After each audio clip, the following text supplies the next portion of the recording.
Dibukanya berbagai pembatasan di libur Lebaran tahun ini, termasuk diperbolehkannya masyarakat mudik setelah 2 tahun dilarang, menjadi momentum bagi bangkitnya industri pariwisata.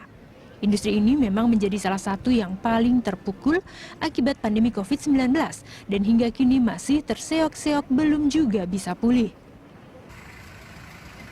Dengan sekitar 85 juta orang diperkirakan mudik Lebaran tahun ini, destinasi-destinasi wisata bersiap menyambut wisatawan. Survei yang digelar Kementerian Perhubungan menunjukkan kurang lebih 5 juta pemudik akan bepergian untuk berlibur. Apalagi pemerintah juga sudah menetapkan masa cuti bersama dengan durasi yang cukup lama, yang jika ditotal dengan tanggal merah Hari Buruh serta libur Idul Fitri, totalnya bisa mencapai 10 hari. Optimisme juga dilontarkan Menteri Pariwisata dan Ekonomi Kreatif Sandiaga Uno yang memperkirakan justru akan ada lebih dari 48 juta pemudik mengunjungi tempat-tempat wisata selama Lebaran 2022. Semakin banyaknya pemudik yang juga berwisata, membuat jumlah perputaran uang untuk kegiatan wisata pun akan jauh lebih besar. Ini tentu menjadi angin segar yang telah dinanti-nanti oleh industri pariwisata yang menjadi tempat lebih dari 34 juta penduduk Indonesia menggantungkan perekonomiannya. Momentum kebangkitan industri pariwisata semakin diperkuat juga dengan mulai kembalinya wisatawan mancanegara ke Indonesia. Kemenparekraf mencatat, setidaknya ada 43 negara yang ingin memanfaatkan layanan visa on arrival sejak awal Maret lalu. Dalam sebulan antara 7 Maret hingga 7 April 2022, tercatat ada 16.532 wisman yang telah menggunakan visa on arrival di Bandara I Gusti Ngurah Rai Bali. Jumlahnya bahkan disebut meningkat hingga 66,8%. Berdasarkan catatan dari kantor imigrasi I Gusti Ngurah Rai, ada 8 negara dengan pengguna visa on arrival terbesar per 7 April 2022. Australia adalah negara terbanyak dengan 3.638 wisman, kedua Inggris dengan 1.730 wisman, dan ketiga Jerman dengan 1.649 wisman. Tim Liputan, Berita 1. Pemirsa, dengan berbagai pelonggaran pembatasan, Lebaran tahun ini menjadi momen yang sangat dinantikan semua kalangan, termasuk industri pariwisata. Bagaimana momen ini bisa dioptimalkan sebagai titik baru bangkitnya pariwisata Indonesia? Kita akan membahasnya bersama dengan Ketua Umum Perhimpunan Hotel dan Restoran Indonesia, Haryadi Sukamdhani, dan nanti juga akan bergabung bersama kita Menteri Pariwisata dan Ekonomi Kreatif Sandiaga Uno. Iya, saya mau menyapa dulu Pak Haryadi Sukamdhani. Halo Pak Haryadi. Selamat siang. Iya, selamat siang Mas Roland. Apa kabar? Kabar baik Mas, salam sehat selalu Pak Haryadi. Oke, baik. Pak Haryadi, ini jadi bagaimana ini, seberapa optimistis para pelaku industri pariwisata bahwa Lebaran ini menjadi momentum bangkitnya industri pariwisata seiring dengan pelonggaran pembatasan serta ya kita tahu kembali adanya cuti bersama bahkan sampai 10 hari ini Pak. Seperti apa Pak? Tentunya kami menyambut dengan antusias ya, karena selama 2 tahun betul-betul kita dalam kondisi yang sangat berat, dalam arti kata pembatasan itu betul-betul langsung memukul sektor ini sampai dengan titik yang terendahnya. Nah, jadi kita kalau melihat dari pelonggaran yang dilakukan pemerintah dan juga tadi dari aparatur sipil negara juga diberikan cuti yang lebih panjang, jadi di samping memang cuti bersamanya sampai kalau dikumpulkan bisa sampai 10 hari, tapi dari aparatur sipil negara juga ada tambahan cuti tahunannya yang bisa diambil. Nah, tentunya ini akan menggairahkan pariwisata kita secara keseluruhan, Mas Roland. Jadi harapan kami bahwa ini juga test case untuk kita, artinya mudah-mudahan insya Allah setelah nanti akhir liburan memang kita menuju endemik, artinya kasus COVID yang selama ini kita khawatirkan itu tidak terjadi, dan itu juga menandakan kita memasuki fase baru, ya, itu fase endemik yang merupakan pemulihan ekonomi kita. Jadi ini juga semacam seperti test case nih Mas. Kalau kita lulus di sini ya udah insya Allah kita akan kedepannya akan lebih baik. Baik. Pak Haryadi, jadi sebetulnya ada nggak sih strategi khusus yang diterapkan ya para pelaku industri pariwisata ini di libur Lebaran ini yang memang akhirnya bisa dirasakan sama seperti libur Lebaran sebelum pandemi dulu begitu Pak? Ya, Jadi kalau kita melihat, Mas, ini apa yang menarik itu adalah dari infrastruktur kita kan semakin lengkap ya. Infrastruktur dari jalan tol, dari apa lapangan terbang, dari airport, bandara, dan juga kemudahan dari transportasi kereta api, ini semuanya mendukung semua, Mas. Jadi memudahkan betul-betul masyarakat itu untuk melakukan mobilitas. Nah ini yang kita lihat ini juga akan menyumbang traffic yang lebih besar karena memang kemudahan menuju tempat-tempat yang difavoritkan ataupun juga daerah-daerah baru yang belum dikenal itu dimudahkan dari aksesibilitasnya. Nah ini yang membuat kami sangat confident, dan kalau ditanyakan apa yang kami lakukan, ya sebetulnya dari sisi promosi dan sebagainya itu sudah berjalan ya secara umum. Tapi yang sangat menolong itu adalah aksesibilitas itu. Jadi banyak daerah-daerah baru, destinasi-destinasi wisata baru, bahkan desa-desa wisata baru, itu sekarang menjadi tren yang baru juga, Mas. Karena tadi dari sisi promosinya menjadi lebih masif gitu. Jadi cukup cukup seru juga sebetulnya kali ini ya Pak ya. Iya. Ya, tapi kalau sejauh ini Pak Haryadi sendiri melihatnya untuk progres upaya pemulihan ini seperti apa Pak? Karena kita tahu juga di awal tahun ini barusan kita juga melihat ada peak juga untuk varian Omicron begitu ya kan. Orang udah mulai bernapas lega gitu, tapi kok ada ancaman juga nih. Nah ini bagaimana ini Pak? Kalau kita bicara ancaman tuh sebetulnya dari sisi kenaikan harga, Mas. Jadi pengaruh dari perang di Ukraina itu menimbulkan beban biaya yang cukup besar ya. Jadi itu kalau dari sektor pariwisata itu, terutama kalau sektor makanan minuman kan jelas bahan baku makanan minuman kan naik ya Mas. Dari mulai minyak goreng, gandum dan juga daging sapi itu semuanya naik semua. Nah ini yang juga sebetulnya menimbulkan biaya yang cukup besar. Nah, tapi kita juga memahami bahwa ini kan memang situasi karena geopolitik dunia ya. Nah, jadi kalau sekarang itu seperti itu. Tapi kalau dari sisi COVID-nya sendiri kami melihat ya mudah-mudahan sih sudah terkendali ya Mas. Jadi sekarang berganti nih, kalau kemarin COVID sekarang harga itu. Tapi kalau Anda sendiri melihatnya Pak, ini sudah seberapa pedenya sih ini masyarakat untuk bisa liburan lagi setelah ya kita tahu 2 tahun ibaratnya kita di kerangkeng begitu ya Pak ya. Kita dikurung begitu karena pandemi COVID-19 ini. Seperti apa Pak? Kalau masyarakat kita itu termasuk, kalau saya pernah lihat survei yang dilakukan oleh satu lembaga survei di Singapura ya Mas ya, itu menyampaikan bahwa masyarakat Indonesia itu termasuk yang kategorinya tuh optimis gitu loh Mas. Jadi bukan orang yang terlalu banyak pertimbangan atau terlalu kekhawatiran gitu. Tapi orang kita itu punya punya self confidence yang besar lah terhadap pemulihan ini. Jadi itu juga kita lihat kok, mereka nggak boleh dibilang nggak begitu terpengaruh Mas.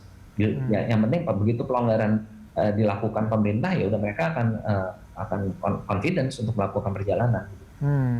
Tapi selain confidence, saya lihat juga memang cukup kooperatif begitu ya masyarakat kita, sehingga memang pemulihan ini bisa begitu signifikan gitu kita lihat, seperti itu ya Pak ya? Betul. Baik. Betul. Dan terutama di sini masyarakat itu kesadaran untuk vaksin ya Mas ya. Mungkin kalau kita pernah dengar juga kayak di Amerika kan malah elit politiknya di sana ada yang punya paham nggak harus vaksin. Kalau di sini kan nggak, jadi ini juga membantu. Jadi ini membantu betul-betul tadi ya, masyarakatnya memang punya kesadaran, dan ini yang paling penting gitu, karena di beberapa negara lain masyarakatnya itu punya paham bahwa mereka tidak setuju dengan vaksin gitu. Nah, kalau kita kan enggak. Bahkan sekarang boosternya juga kan lancar Mas, apalagi kemarin diiming-imingin yang mau mudik harus booster gitu kan. Itu banyak sekali yang udah targetnya juga tercapai untuk booster. Nah ini kita bersyukur ya masyarakat kita yang sebagian besar memang cukup tertib dalam hal ini. Baik pemirsa, kami akan kembali usai jeda dan masih bersama dengan Pak Haryadi di sini. Untuk itu pemirsa tetaplah bersama kami, Lunch Talk akan segera kembali.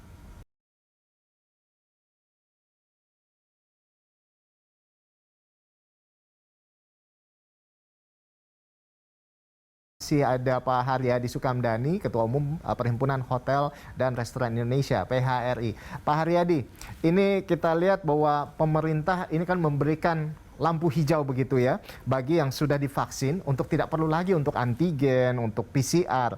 Nah, bagaimana Anda melihat Pak Haryadi mengenai hal ini akan mempengaruhi tren wisata begitu? Ya, sangat berpengaruh, Mas. Jadi ini juga salah satu yang kemarin membebani masyarakat kan adalah persyaratan kalau bepergian melalui moda transportasi itu harus dengan antigen atau PCR ya. Nah, ini kan membebani banget gitu. Jadi sekarang dengan bebaskannya ketentuan tersebut selama sudah menjalani 2 kali vaksin dan booster itu sangat meringankan, Mas. Jadi ini yang menggairahkan betul. Jadi tadinya juga orang kan bukan perkara biayanya aja gitu. Orang kalau diambil sampelnya di hidung dan di tenggorokan lama-lama kan bosan juga ya, merasa tidak nyaman. Menimbulkan gairah lah. Sekarang orang itu menjadi secara biaya tidak terbebani dan secara kenyamanan juga menjadi lebih baik. Jadi sebetulnya artinya sudah sangat dimudahkan begitu ya, masyarakat yang ingin mudik itu udah nggak perlu lagi antigen atau swab gitu ya, karena ya lama-lama kayak tadi Bapak bilang tuh agak repot juga kalau keseringan dicolok begitu ya Pak ya. Nah, cukup dengan booster itu harusnya sudah aman dan tentunya ya badan cukup sehat begitu ya. Ini sebagai upaya juga untuk mencegah penularan COVID-19. Baik. Nah, dan juga untuk ini, Mas, untuk wisatawan asing juga itu juga sangat menolong. Tadi waktu disampaikan di dalam ini ya, bumper tadi juga disampaikan bahwa itu sangat menolong karena karantina itu yang paling tidak disukai oleh turis. Kalau dia suruh karantina dia nggak datang gitu. Nah, ini kan udah dimudahkan. Jadi selama bisa memberikan bukti bahwa dia sudah divaksin, sudah booster dan di cover oleh asuransi yang sudah mereka siapkan dari negaranya, mereka bisa masuk gitu ya. Itu juga sangat menarik, Mas, itu. Dan ini kita mudah-mudahan di liburan musim panas ini akan kembali menuju ke arah titik yang kita harapkan gitu. Nah, itu tadi kan Pak. Jadi memang untuk para pelaku perjalanan luar negeri gitu sudah tidak perlu karantina, nggak kayak yang lalu-lalu kan harus karantina 10 hari. Ini memang sangat memberatkan begitu ya. Tapi kalau dari dari sejauh ini seperti apa Bapak melihat dampaknya yang dirasakan? Ya, terutama bagi para pelaku industri pariwisata ini, Pak. Yang jelas betul-betul bergeliat, Mas ya. Artinya bagaimana menuju kepada proses yang seperti kita harapkan. Hanya memang kan kita ini ketemunya dengan Ramadan, Mas. Ramadan biasanya memang selalu low ya. Tapi kalau kita melihat dari reservasi yang masuk mulai dari H-10 kepada tadi lokasi-lokasi yang merupakan lokasi tradisional lah ya untuk pemudik dan juga untuk kawasan wisata, itu jumlahnya cukup menarik, Mas. Jadi H-10 itu kami melihat kota-kota yang cukup favorit ya, seperti Bandung, Jogja, Malang, itu menunjukkan dan Bali juga udah mulai naik gitu. Sangat positif. Jadi kalau pulau yang di Pulau Jawa itu rata-rata sudah melakukan reservasi H-10 untuk hari ininya ya, hari Lebarannya itu udah kira-kira sekitar 50 sampai dengan 70%. Ini kan suatu hal yang menurut saya cukup bagus. Padahal masih H-10 kemarin kita ngitung ya. Itu gitu, Mas. Nah, ini kan Pak kita tahu bahwa kemarin-kemarin ini lagi hype lagi nih di luar negeri nih Pak ya. Kayak misalnya di Shanghai, di Tiongkok begitu ya. Ini lagi naik lagi kasus. Nah, ini bagaimana Pak kalau dari Bapak sendiri melihat? Maksudnya untuk pariwisata sendiri di dalam negeri kita memang butuh begitu ya. Wisman gitu untuk datang gitu. Tapi di satu sisi kita juga memang harus tetap waspada. Anda sendiri melihatnya seperti apa Pak? Iya, kan gini Mas, kalau kita lihat Shanghai ya, kasusnya China itu kan memang saya juga nggak tahu ya, mereka kelihatannya agak telat di dalam program vaksinasinya. Nah, sehingga memang ada masalah. Saya nggak tahu persis ya polisinya mereka bagaimana, tapi yang kita tahu informasinya seperti itu. Nah, kalau di kita ini justru lebih coverage-nya lebih maju ketimbang mereka. Gitu. Saya nggak tahu juga ya apakah malah vaksinnya dia dijual ke kita yang jadi mini percobaan gitu ya. dia pakai vaksin tapi poinnya adalah di sana. Nah, tapi gini Mas, jadi dari coverage-nya kita lebih baik. Yang keduanya juga kan filternya juga jelas bahwa mereka harus booster gitu kan. Nah, jadi menurut saya di filternya itu juga udah cukup baik lah. Nah, tapi memang saat ini turis dari Cina juga relatif uh, kecil sekali ya Mas ya. Kalau saya nggak lihat ininya, karena memang mereka kan dalam kondisi lockdown juga. Jadi memang yang dari negara-negara yang masih bermasalah kayak seperti Shanghai dan itu nggak pergi Mas. Jadi kita cukup aman lah harusnya. Jadi artinya kita cukup confidence begitu ya untuk Ya, berwisata begitu ya, terutama di ya, masa Lebaran ini. Baik, ya. Pak Haryadi, kita akan kembali usai jeda. Tentunya ini pembahasannya masih sangat seru. Untuk itu pemirsa tetaplah bersama kami. Lunch Talk akan kembali usai jeda. Himpunan Hotel dan Restoran Indonesia, Pak Haryadi Sukamdhani. Pak Haryadi, ini kalau dari Anda sendiri ke depannya, kita tahu kan ini kan memang sudah cukup landai begitu ya, angkanya sudah baik begitu, dan kita memang sudah memiliki kepercayaan diri gitu untuk wisata. Nah, apakah ada target khusus Pak kalau dari Bapak ke depannya seperti apa Pak? Iya, kalau dari kami, Mas Roland, ya kami punya keinginan lah gitu ya, punya keinginan seharusnya Indonesia itu adalah yang nomor satu di ASEAN untuk bicara dari perolehan baik itu devisa maupun juga dari sisi ragam variasi daripada produk pariwisatanya seperti itu. Jadi ya terus terang kalau kami dari pelaku ambisi kami ke sana Mas. Bagaimana kita menjadi nomor satu? Karena sekarang ini kan nomor satu masih Thailand Mas. Jadi kita mencoba membenahi diri, kita perbaiki internal kita, dan kami yakin karena Indonesia punya produk yang sangat luar biasa ya, produk pariwisatanya, dan juga punya SDM yang juga baik gitu, cukup berkualitas untuk mendorong pariwisata kita ini maju. Baik, Pak Haryadi, ini kan pandemi memang sudah melandai begitu ya. Namun ibarat 2 tahun kita udah terkurung begitu ya. Lalu pintu sekarang dibuka lebar-lebar begitu. Roland, mohon maaf nih Mas. Oh. Ini Mas Menteri udah gabung nih. Iya.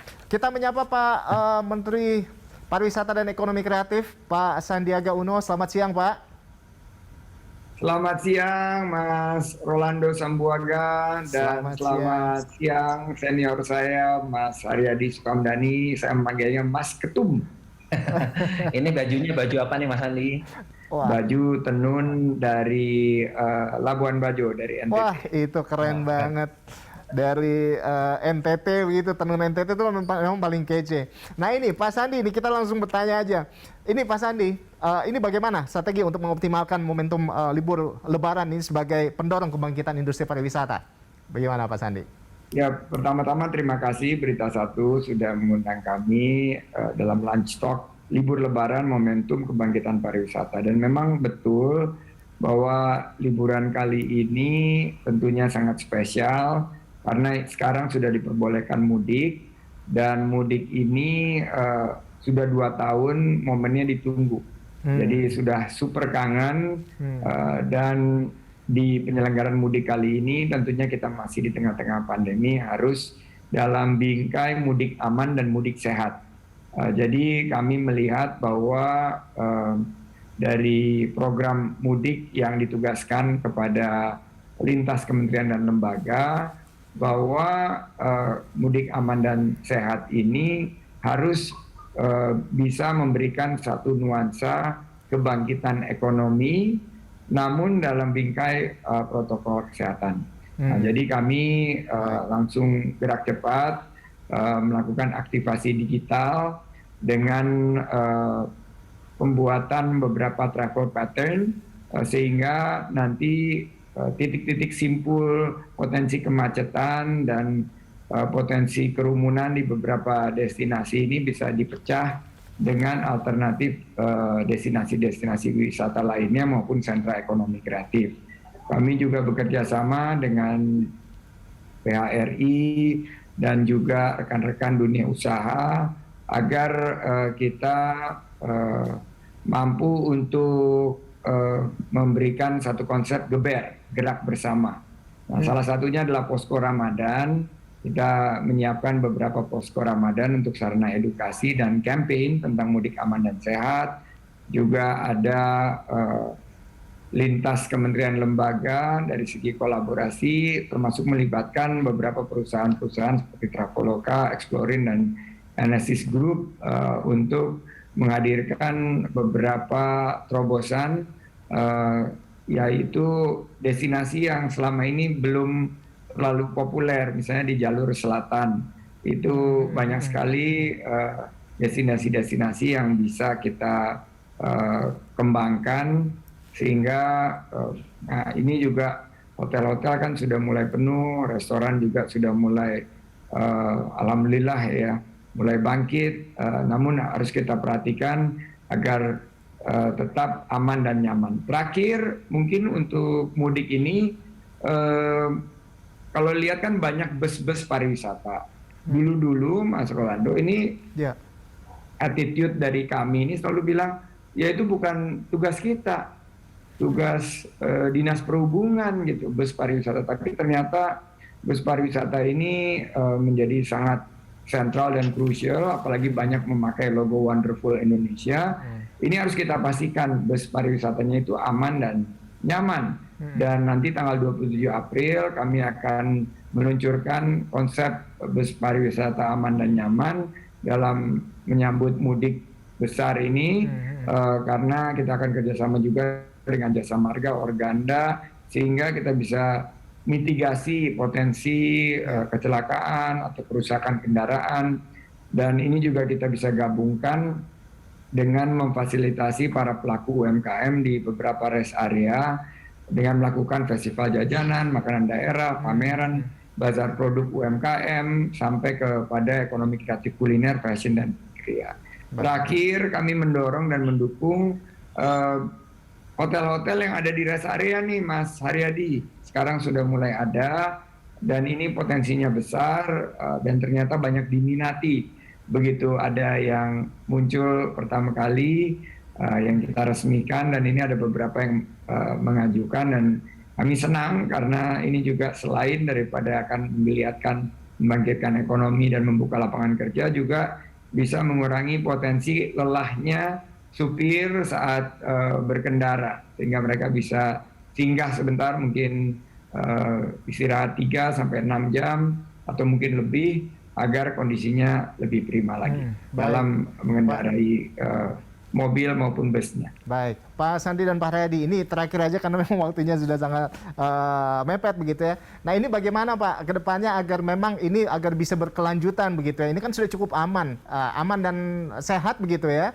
Nah ini bagaimana Pak ke depannya agar bisa berkelanjutan Pak terkait pemulihan ini Pak. Silakan Pak Sandi. Ya, terima kasih. Tentunya kita patut bersyukur ya bahwa setelah ada pelonggaran ini tidak ada peningkatan kasus. Jadi Pak Presiden Joko Widodo sudah mengumumkan secara langsung bahwa kuncinya adalah menjalankan protokol kesehatan dan mematuhi aturan pemerintah. Selain dari tentunya melengkapi vaksinasi COVID-19. Kita masih di tengah-tengah pandemi. Kita akan bergerak menuju endemi, dan ini prosesnya juga 6 bulan. Berarti kami di sektor ini bersama dengan rekan-rekan pelaku usaha harus mampu menghadirkan kebutuhan rekreasi, akomodasi, konsumsi, dan juga produk-produk ekonomi kreatif ini dalam bingkai protokol kesehatan. Terakhir saya ingin memberikan suatu data nih, dari 80 juta masyarakat yang akan mudik, 48 juta ini akan berwisata, dan mereka akan memiliki pengeluaran sampai dengan 72 triliun. Ini akan berdampak besar sekali terhadap kebangkitan ekonomi, aktivitas ekonomi, dan juga tentunya lapangan kerja yang akan terbuka. Baik.